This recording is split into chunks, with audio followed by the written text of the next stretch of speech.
Hi, welcome back to the Truth Doctor Show. My name is Dr. Courtney Tracy. I am known as the Truth Doctor. And on this show, I talk about the world through a mental health lens, using pop culture and the media as my medium.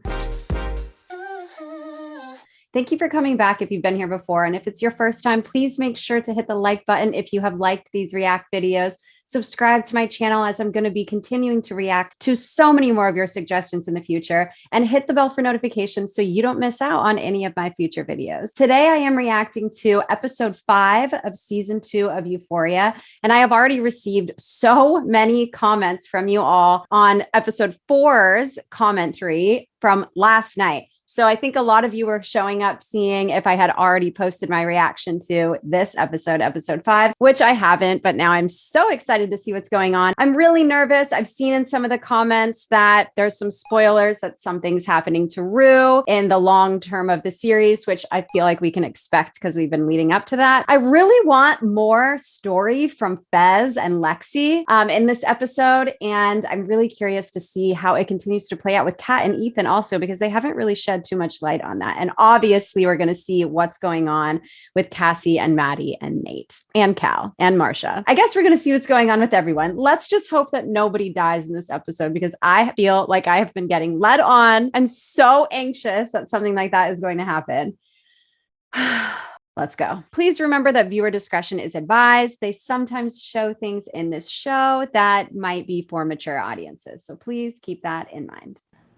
You just want to fucking accuse me of shit? I'm not accusing you, baby, okay? But You're so I know... fucking sure. Let's do it. Come on. Let's go. Let's fucking drug test me. I don't need to. Jules told me everything. Jules. You're not a good person, RUE. You're not a good person. That theme again of being a good person is coming up. Because I'm not a good person. I don't know if I'm a good person. And when RUE's mom says to RUE, "You are not a good person," RUE laughs. The mom thinks, oh, RUE thinks this is funny.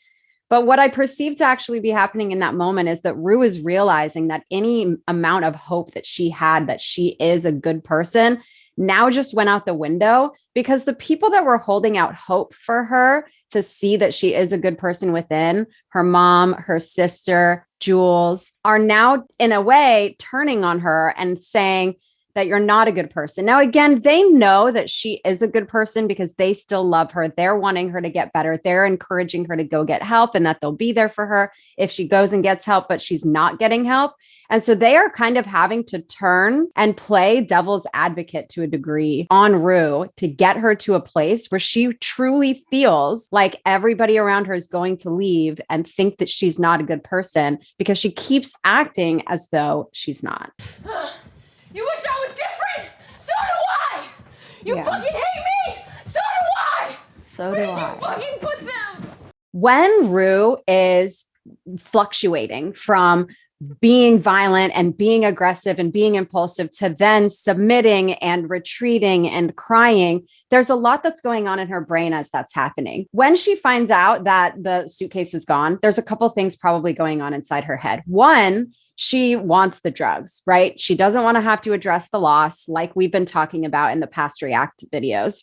But at the same time, she also understands the level of danger and the level of threat that she is about to be exposed to as a result of losing that suitcase and not actually selling the drugs. Back in one of the prior episodes, that drug dealer teacher said, "If you screw me, I'll have you kidnapped and sold to some real sick people." RUE is concerned about that. And I wonder if there's a part of her that is actually concerned that something could happen to her family or the people that she loves as well. With that being said, the survival part of our brain is located in a totally separate area than our ability to make rational decisions. It's basically rational decisions up here. This is such a simplified explanation. Rational decisions up here, emotional decisions here, and then general like physiological survival needs down here, like heart rate, breathing, sleeping, sex, hunger, things like that. When RUE is nervous, scared, threatened that this suitcase is gone, it's the survival and emotional part of her brain that's going wild.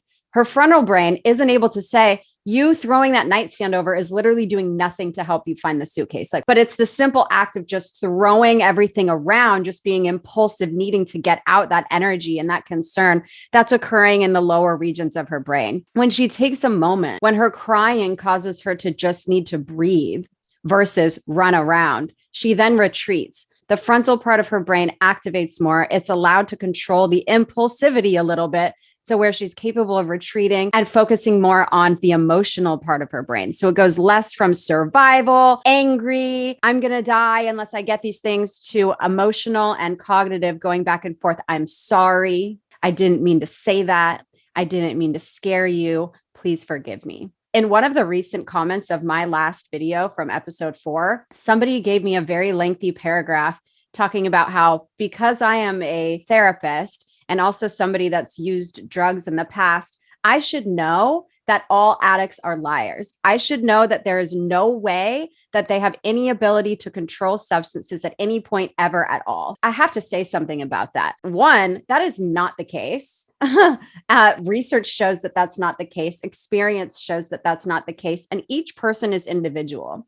Every single person that uses substances has the same brain parts for the most part as everybody else that does or does not use substances. It's the wiring of the brain that causes us to act certain ways. It's the wiring of the survival and emotional part of our brain that causes us to continue to use substances, to numb our emotional pain, to get that dopamine reward that we're looking for, to get that pleasure, that release of pain or loss or grief or whatever it is that we're running from. However, through treatment, through intervention, through harm reduction, through cognitive behavioral therapy and trauma therapy and various other types of therapy, you can retrain your brain to be more strengthened so that the front part of your brain has more control over the emotional or the survival part of your brain. You can rewire your brain to make different choices. Now, yes, you will probably have more sensitivity to using substances in the future because your brain holds memory. And if you've used for a long period of time,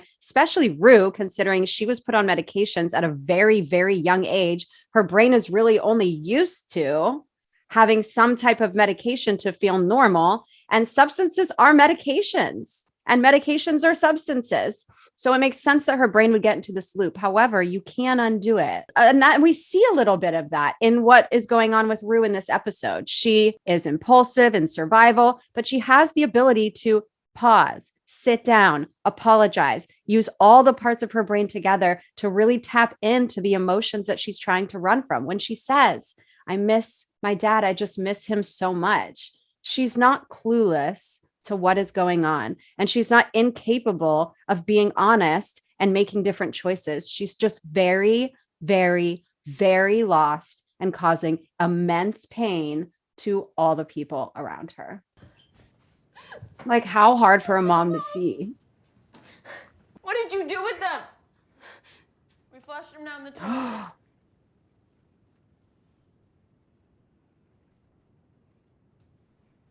Oh, You embarrassed shit. because Jules just heard everything you said.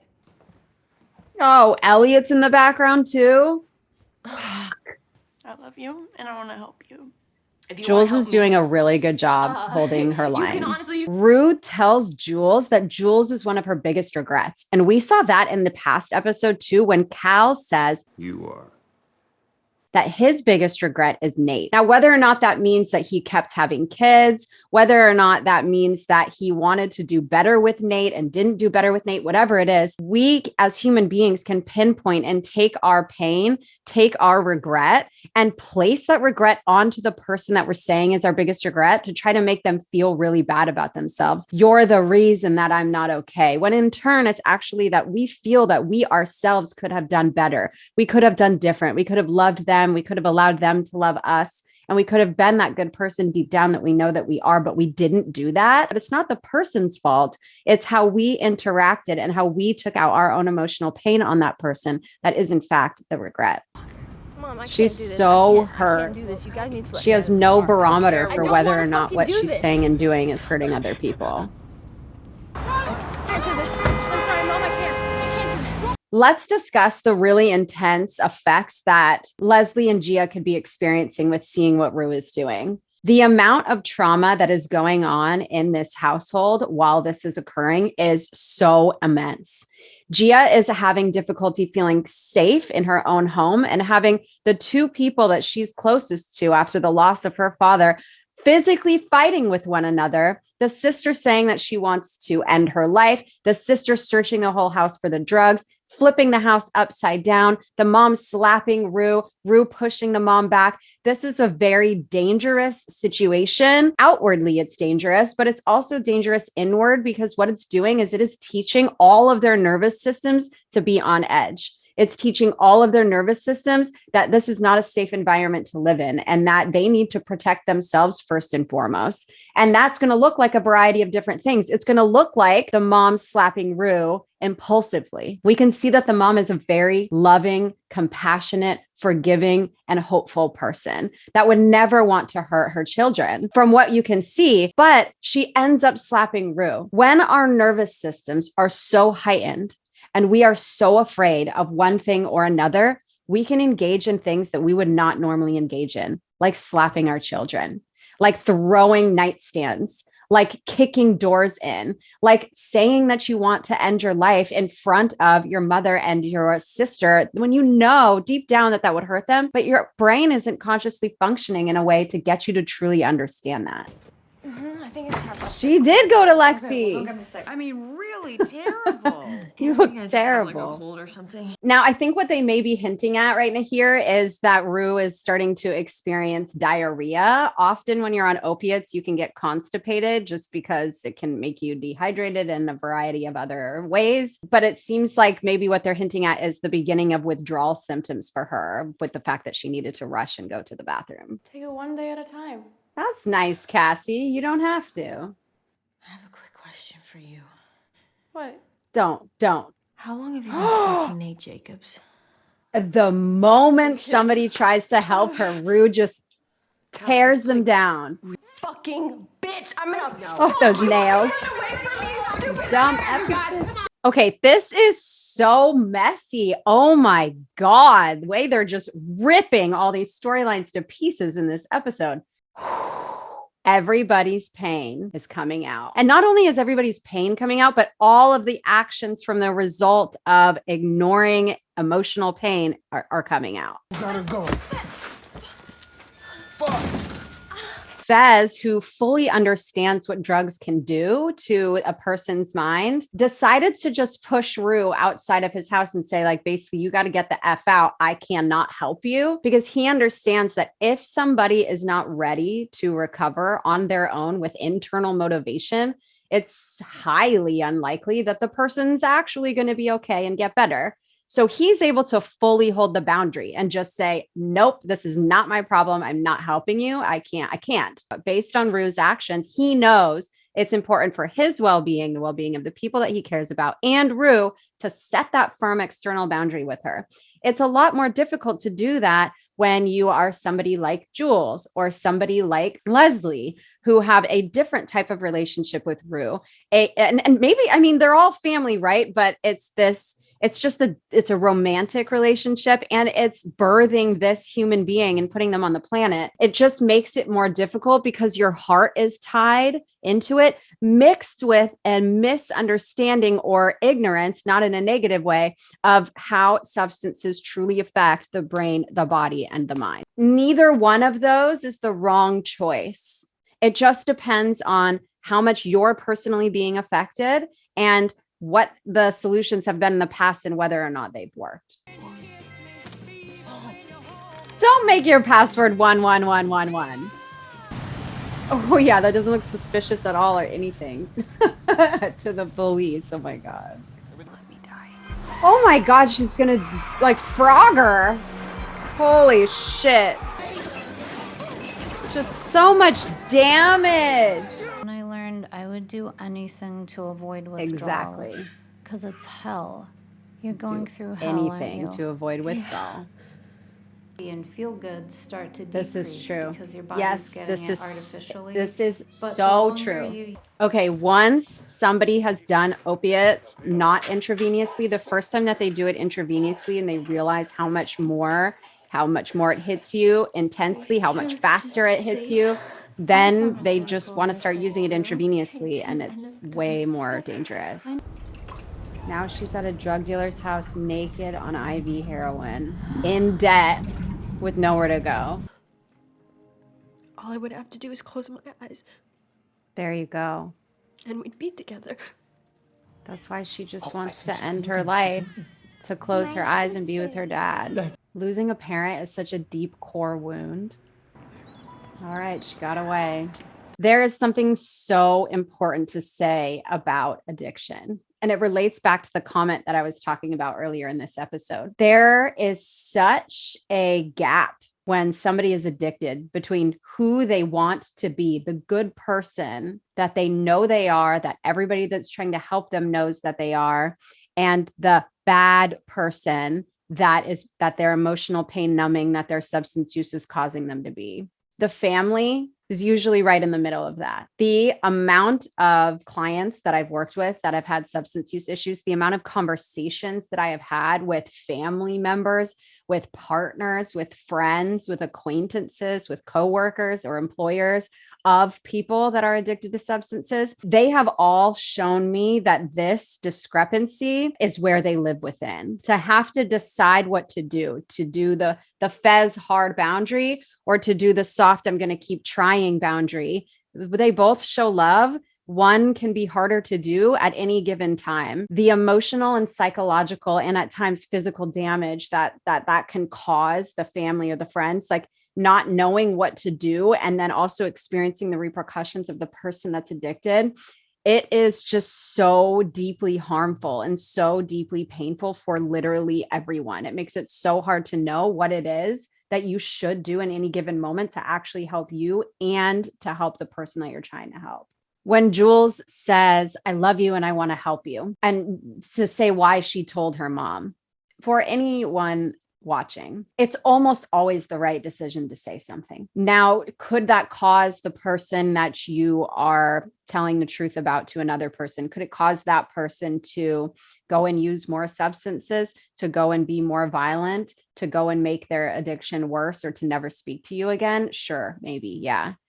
But I have seen so many people's lives be saved from telling the truth. I have seen so many people's lives be saved from them just not being able to take that one dose that they wanted to take, that they didn't want anybody to know that they were planning on taking. It's not easy to choose somebody else's well-being over the well-being of your relationship with them, especially when they mean so much to you. And yet sometimes it really is the best thing that we can do, even if it doesn't feel like it. The fact that Lesie spent the whole night looking for RUE, and for her to hopefully be coming home at the beginning of the next episode is something that I think can really allow some relief to the audiences that have families that have been through a similar situation. I personally have engaged in behaviors that RUE has engaged in. I have not come home. I have left people scared. I have been violent. I have experienced withdrawal. I've done all of the things. And I also have family members and friends who have lived this whole